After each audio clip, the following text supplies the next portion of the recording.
ini adalah dari kerajaan dan ia menjelaskan dasar dan perancangan kerajaan yang dipilih oleh rakyat atau yang tidak dipilih. Dalam ucapan ini memang ada bahagian-bahagian yang mencerminkan pendapat dan pandangan Duli Yang Maha Mulia Sri Paduka Baginda Yang di-Pertuan Agong sendiri. Kita biasanya tidak sentuh bahagian berkenaan selain dari menghargai dan menjunjung kasih terhadap nasihat dan pandangan Duli Yang Maha Mulia. Yang kita akan bahas ialah bahagian yang menyentuh dasar dan perancangan kerajaan. Tuan Yang di-Pertua, sepatutnya perbahasan ini menyusul sejurus selepas ucapan Duli Yang Maha Mulia Tuanku. Tetapi kononnya kerana pandemik dan larangan bergerak, Dewan ini tidak dibenar mengamalkan adat dan cara biasa kita. Saya tidak dapat terima alasan ini, seperti mana saya tidak dapat terima sebab Yang di-Pertua Dewan Lama disingkir. Tradisi dan adat amat penting untuk menjaga kehormatan Dewan ini. Tanpa adat dan tradisi, Dewan akan hilang auranya. Kita sekarang terpaksa menerima norma baru. Tetapi norma lama yang tidak terganggu oleh sesuatu keadaan yang tidak pernah dialami, hendaklah dikekalkan. Tuan Yang di-Pertua, negara kita mengamalkan pemerintahan ala demokrasi. Dalam demokrasi, rakyat berhak memilih kerajaan melalui proses pilihan raya. Ini adalah hak rakyat dan semua pihak harus hormati hak mereka. Amat malang apabila kita dapati ada perancangan untuk merampas hak rakyat diusahakan. Kita kenali cara ini sebagai cara pintu belakang. Ia bertentangan dengan prinsip-prinsip demokrasi. Kerajaan yang ada sekarang diakui oleh Perdana Menteri sendiri bukanlah kerajaan yang dipilih oleh rakyat.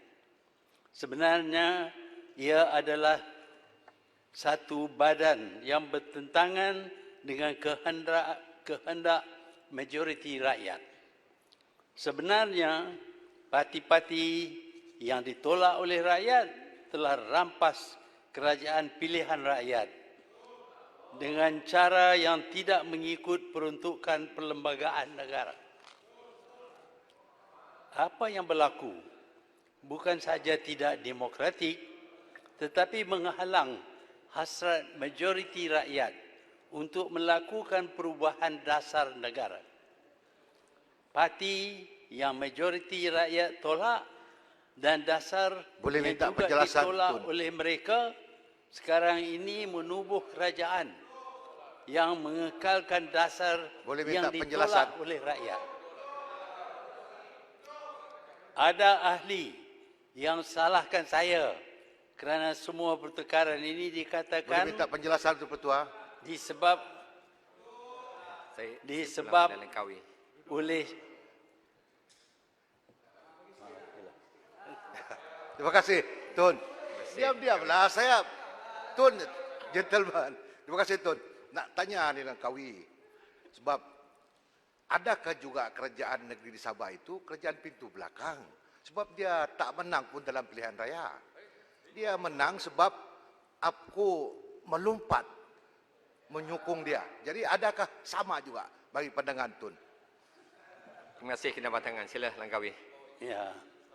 Saya berpendapat bahawa lompat-melompat ni terjadi banyak di Sabah. Entah pasal apa, saya tak tahu. Tapi memanglah ini berlaku dahulu. Tetapi di peringkat sentral, pusat, ini tak pernah berlaku seperti ini. Kita hormati keputusan yang dibuat oleh rakyat. parti yang majoriti rakyat tolak dan dasar yang juga ditolak oleh mereka sekarang ini menubuh kerajaan dan mengekalkan dasar yang ditolak oleh rakyat. Ada ahli yang salahkan saya kerana semua pertukaran ini dikatakan Tuan Speaker. disebabkan oleh saya letak jawatan sebagai Perdana Menteri. Sebenarnya, apabila Kerajaan Pakatan Harapan dijatuhkan oleh Parti Bersatu, apabila ia keluar daripada Pakatan Harapan, seluruh anggota PH kehilangan jawatan mereka. Saya sebagai anggota kerajaan PH juga kehilangan jawatan.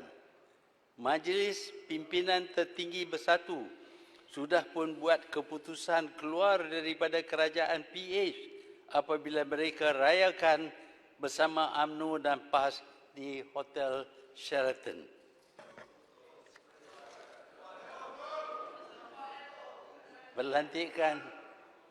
Pelantikan saya sebagai Perdana Menteri interim adalah melalui budi bicara yang di Pertuan Agong untuk menentu negara tidak hilang kepimpinan sebelum kerajaan baru ditubuh. Tuan Yang di-Pertua, seperti yang disebut oleh Duli Yang Maha Mulia, negara hadapi banyak cabaran. Semasa itu, ekonomi negara sudah pun menurun. Perang dagang antara China dan Amerika mengancam. Ekonomi dunia merosot. Pandemik COVID-19 kemudiannya menghentikan perniagaan dan perusahaan. Permintaan untuk minyak dan gas jatuh disebabkan pandemik. Harga minyak dan gas menurun. Pendapatan kerajaan dari hasil jualan minyak turut berkurangan. Tuan Yang di-Pertua, saya ingin ucap tahniah kepada kerajaan kerana telah menyerahkan urusan berkenaan dengan pandemik ini kepada ahli profesional. Saya dapati bahawa kerajaan amat berminat untuk tukar ahli profesional dengan ahli politik. Sudah 30 badan yang ditukar kerana untuk memberi pendapatan yang tinggi kepada ahli politik. Tetapi dalam pengurusan pandemik ini, kerajaan entah bagaimana telah membenarkan ahli profesional mengurus segala masalah yang terbangkit kerana pandemik ini. Dengan itu, pengurusan ini dilakukan dengan cara yang bijak, dengan cukup ilmu pengetahuan, dan sebab itulah kita dapati bahawa pandemik ini dapat dikurangkan dalam jangka masa yang agak pendek. Saya harap amalan tukar ahli profesional dalam badan-badan tertentu oleh kerajaan ini dihentikan kerana kita perlu kepada ahli profesional yang dilantik oleh Kerajaan Pakatan Harapan dahulu dikekalkan kerana mereka mempunyai kebolehan tertentu. Bagi ahli politik, ia cuma hadir supaya mereka dapat pendapatan yang lebih kerana mereka adalah penyokong kerajaan. Semua ini, masalah-masalah ini mengancam ekonomi negara. Di waktu ini ada pihak yang merancang untuk rebut kuasa dan mengkhianati kerajaan pilihan rakyat melalui kerajaan pintu belakang. Dengan ini politik negara menjadi kucar-kacir. Saya sedih kerana perancangan ini melibat parti saya, Parti Pribumi Bersatu Malaysia. Parti ini ditubuh khusus untuk menjatuhkan kerajaan kleptokrat pimpinan Datuk Seri Najib. Perancangan ini kononnya bertujuan untuk menyelamatkan Melayu dari dihancur oleh DAP. Ini adalah isu yang dicipta oleh Datuk Seri Najib untuk menjatuhkan kerajaan PH supaya Najib dapat menjadi sebahagian daripada kerajaan yang akan mengambil alih. Malangnya ada pimpinan dan ahli PPBM yang percaya DAP boleh hancur orang Melayu. Kita semua tahu bahawa di waktu Najib menjadi Perdana Menteri, Tan Sri Abdul Ghani Patel dibuang dan diganti dengan Peguam Negara yang kemudiannya mendakwa Datuk Seri Najib tidak bersalah dalam kes 1MDB. Demikianlah salah guna kuasa yang dilakukan oleh Datuk Seri Najib sebagai Perdana Menteri. Tentulah menjadi harapan Datuk Seri Najib apabila ia berada dalam kerajaan, Peguam Negara baru akan dakwa bahawa tidak ada kes terhadap dirinya. Maka dengan hasrat untuk kembali berada dalam kerajaan, Najib mendakwa bahawa DAP akan hancurkan orang Melayu jika berada dalam kerajaan. Dakwaan ini tidak ada asas sama sekali. Ia hanya bertujuan menakutkan orang Melayu supaya menolak kerajaan PH. Sebenarnya, DAP tidak mampu menghancurkan orang Melayu. Menteri Dalam Negeri, pada masa itu dia belum jadi Perdana Menteri. Menteri Dalam Negeri tahu dan sedar bahawa dengan hanya membatal pendaftaran DAP akan lumpuh dah hilanglah DAP. Tuan Speaker, peraturan surat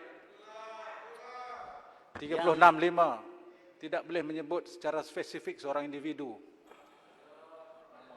Nama individu. Terima kasih Syekh. Sila Langkawi penjelasan.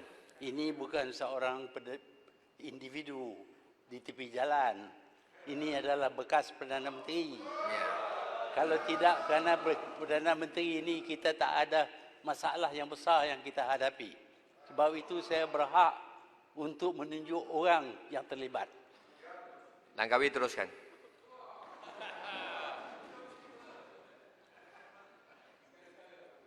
DAP akan lumpuh dan akan hilang DAP yang terdedah kepada kehancuran.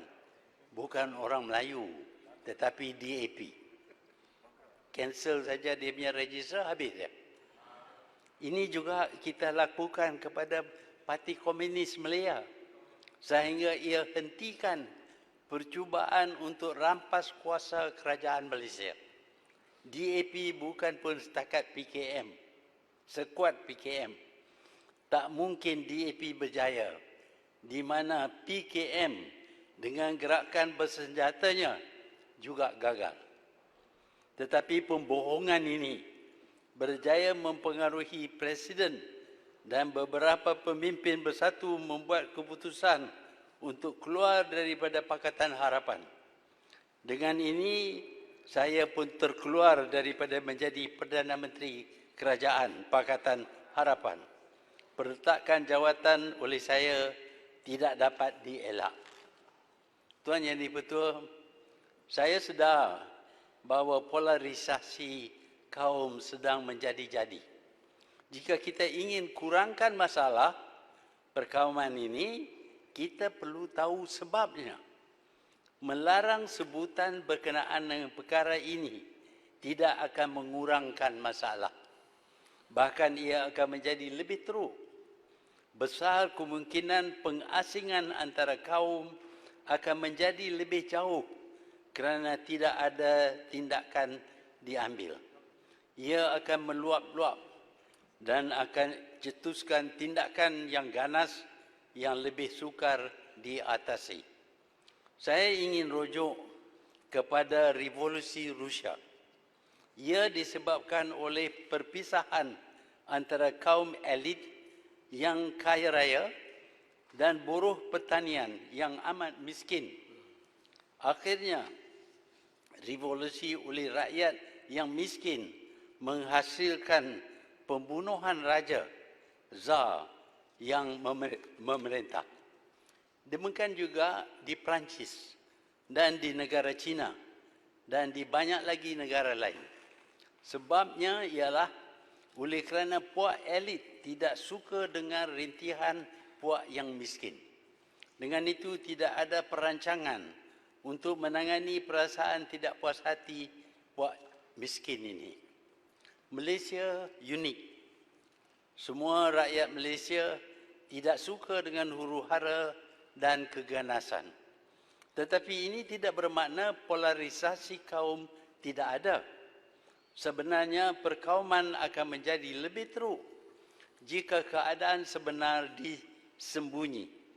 Adalah lebih baik kita kenal pasti keadaan dan kita bertindak mengurangkannya supaya kurang bahaya. Dalam sejarah masyarakat manusia, sesuatu yang sering menyebabkan revolusi ganas berlaku ialah jarak perpisahan antara yang miskin dengan yang kaya. Perbezaan kaum tidak akan membawa rusuhan jika tidak ada elemen perbezaan daripada segi agihan kekayaan. Apabila perpisahan ini dikaitkan dengan prestasi yang dicapai antara kaum, maka kesan terhadap hubungan menjadi lebih teruk. Kita tidak dapat menukar kaum, tetapi kita mampu mengurangkan jarak perbezaan ekonomi antara kaum. Jika jarak ini dapat dikurangkan, kelainan kaum dapat dikurangkan kesan buruknya. Sejarah menjadi pedoman kepada kita. Kita perlu kaji dengan cara yang saintifik dengan lebih awal supaya kita dapat kenal pasti sebab sesuatu isu itu wujud. Dari hasil kajian ini, dapatlah kita bertindak awal sebelum ia menjadi ancaman besar, sebelum rusuhan dicetuskan. Dasar ekonomi baru adalah hasil daripada kajian terhadap sebab-sebab peristiwa 13 Mei 1969 berlaku. Hasilnya ialah pengurangan jarak pencapaian dalam bidang ekonomi antara kaum di Malaysia. Jika pada 1969 perusuh berpendapat segala yang ada di bandar adalah milik orang lain, hari ini terdapat banyak dari pemilik dalam bandar terdiri dari kaum mereka sendiri. Dengan itu, jika mereka merusuh, kaum mereka juga akan jadi mangsa. Sebab itu, sejak Mei 1969, tidak ada rusuhan besar-besaran yang berlaku di Kuala Lumpur. Tapi kita perlu kurangkan lagi perbezaan kekayaan antara kaum. Membuat dakwaan masalah ini tidak ada dan akan mengundang polarisasi yang lebih serius antara kaum. Tuan Yang di-Pertua, Minta rumuskan, Tuan. pada tahun hadapan, tahun 2021, kita akan adakan banci penduduk. Kita bukan perlu kepada bilangan penduduk Malaysia sahaja, tetapi juga peranan dan sumbangan mereka kepada negara. Berasas kepada banci yang lebih terperinci ini, satu perancangan baru boleh dicipta dan diperkenalkan supaya segala perbezaan antara kita di negara berbilang kaum ini akan dikenal pasti dan tindakan dirancang untuk mengatasi masalah yang kita hadapi. Saya harap wawasan kemakmuran bersama akan diteruskan oleh kerajaan. Oleh kerana sesuatu yang sering menyumbang kepada pertelingkahan ialah jarak antara miskin dan kaya. Banci perlu ambil kira segala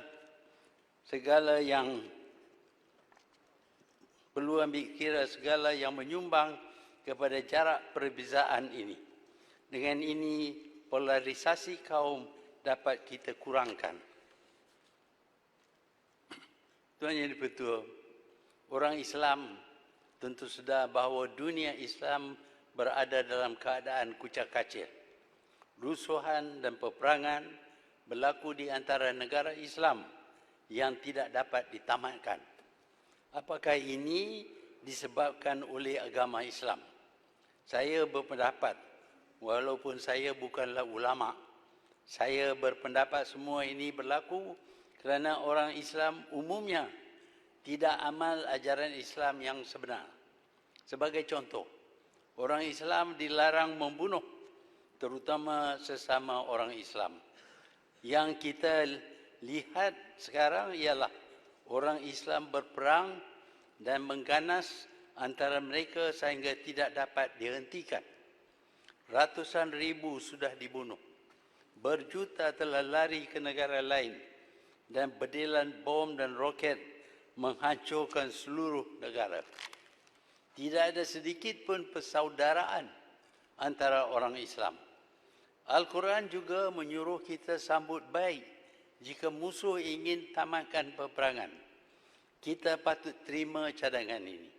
Sebaliknya, ramai yang berpendapat bahawa peperangan ini akan diteruskan guna untuk balas dendam sehingga ke generasi akan datang. Semua ini bukanlah dari ajaran Islam. Demikian dari Malaysia juga terdapat kesanggupan orang yang pergi ke medan perang untuk mengambil bahagian dalam kegiatan membunuh orang Islam. Sikap kita ini mungkin dipengaruhi oleh ajaran Islam yang kita sampaikan di sekolah kita. Sementara kita utamakan ajaran ibadat tertentu seperti sembahyang, puasa, zakat dan kerja haji, kita tidak diberitahu akan cara hidup Islam. Kita lebih utama ajaran yang memecah belah kita. Saya berharap pelajaran agama di sekolah kita ditumbuhkan juga kepada nilai-nilai hidup Islam supaya kita dapat hidup berasas kepada ajaran Islam yang sebenar. Dengan berbuat demikian, Yang Berhormat minta rumuskan, Yang Berhormat. Masa telah melewati. Minta rumuskan. ya, Saya benar. minta rumuskan, masa telah 10 minit telah habis. Minta rumuskan. Oh, dah habis, nak habis. Silakan. Minta maaf. Saya berharap pelajaran agama di sekolah kita ditumpukan juga kepada nilai-nilai hidup Islam. Dengan berbuat demikian, kita akan jadi masyarakat Islam yang berjaya di dunia dan di akhirat. Tuan Yang Dipertua, pendatang asing menjadi masalah di seluruh dunia. Dengan mudah dan pantasnya perjalanan serta perenggan antara negara yang sukar dikawal, ramailah penduduk negara yang tidak maju yang sering berhijrah ke negara maju. Kita bukanlah negara maju, tetapi kerana kita memberi layanan yang lebih baik kepada pendatang, ramailah migran yang pilih untuk datang ke Malaysia. Jumlah orang asing di Malaysia sudah meningkat kepada 7 juta. Walaupun kita memberi layanan yang baik, tetapi terdapat juga kes yang ternampak seolah-olah kita tidak bertimbang rasa. Saya sedar bahawa pendatang tanpa izin menimbul banyak masalah, terutama semasa wabak COVID-19. Mereka takut memperkenalkan diri mereka kerana mereka akan dihantar balik. Tetapi mereka hendaklah dikenal pasti supaya mereka tidak jadi kluster COVID-19. Orang asing mudah tuduh kita kasar terhadap pendatang. Tetapi Eropah, Amerika, India adalah lebih kasar. Kerajaan tidak sepatutnya ambil tindakan keras terhadap pemberita Al Jazeera. Adalah lebih baik jika kita sampaikan laporan kita berkenaan dengan layanan kepada pendatang asing. Tuan Yang Dipertua, satu daripada amalan yang penting dalam demokrasi ialah pemisahan kuasa antara pembuat undang-undang legislatif, pelaksana kerja, eksekutif dan institusi kehakiman, the judiciary. Ada kalanya terdapat campur tangan antara satu kuasa dengan kuasa yang lain. Ini menghasilkan tekanan ke atas rakyat. Kerajaan sekarang didapati menggunakan kuasa eksekutif untuk usahanya menghapus bangkangan terhadap pemerintahannya. Kita dapati anggota Parti Bersatu blackout di soal siasat tidak berhenti-henti. Rumah beberapa anggota parti pembangkang digeledah dan isi rumah disoal. Ada juga percubaan oleh anggota kerajaan untuk menghalang kehadiran ahli parti pembangkang daripada menghadiri perhimpunan tertentu. Ada juga ramai yang dimasuk dalam tahanan apabila dituduh dalam mahkamah, tetapi ada orang tertentu dibebas bertahun-tahun kerana jaminan yang sedikit. Kerajaan sepatutnya bersikap adil terhadap semua pihak. Tidak ada tempat pilih kasih dalam melaksanakan undang-undang. Saya sedar kerajaan berkuasa. Kegunaan kuasa itu bukan bebas dari aturan-peraturan. Jika kuasa diguna di luar peraturan, ia menjadi jenayah salah guna kuasa. Ada undang-undang berkenaan dengan salah guna kuasa. Undang-undang ini hendaklah dihormati. Rakyat bebas memilih siapa yang mereka ingin sokong. Mengguna agihan duit kerajaan untuk penyokong dan menafikan hak sesiapa kerana tidak sokong adalah salah. Lebih salah lagi jika jentera kerajaan diguna untuk menekan pembangkang. Cara ini boleh memberi gambaran bahawa rakyat sokong kerajaan. Tetapi sebenarnya mereka tidak. Inilah yang berlaku pada PRU 14. Setelah mencurah wang sogokan yang banyak, rakyat tolak juga pihak berkenaan. Yang berhormat Langkawi, masa dah tamat. Nabil. Nah, Nabil lah. 2 senten. Nabil lah. Amalan ini Peraturan mesyuarat. Amalan ini hendaklah Peraturan mesyuarat. ada peraturan mesyuarat. Sila. Pohon ruling daripada speaker sama ada nak membenarkan Langkawi lebih daripada 20 minit. Jika benar, kami pun pohon. Masa kami berucap, kami diberi lebih 20 minit juga. Saya ikut keputusan saya. Ya. Sila Tuan. Nak habis dah. Ya. Sila habiskan. Nak Ya. gulung. Hormatlah sikit orang lama. Amalan ini, Sila. Apalah wakil rakyat ni. amalan mengguna wang untuk mendapat sokongan, amalan ini hendaklah dihentikan. Tuan Yang Dipertua, sekian sahajalah pendapat saya terhadap ucapan Duli Yang Maha Mulia Seri Paduka Yang Di-Pertuan Agong. Sekian, terima kasih. Terima kasih Yang Berhormat Langkawi. Seterusnya saya ingin menyebut Yang Berhormat Baling, kemudian diikuti oleh Yang Berhormat Petaling Jaya, kemudian Sabak Bernam dan kemudian Bukit Gelugur. Silakan Yang Berhormat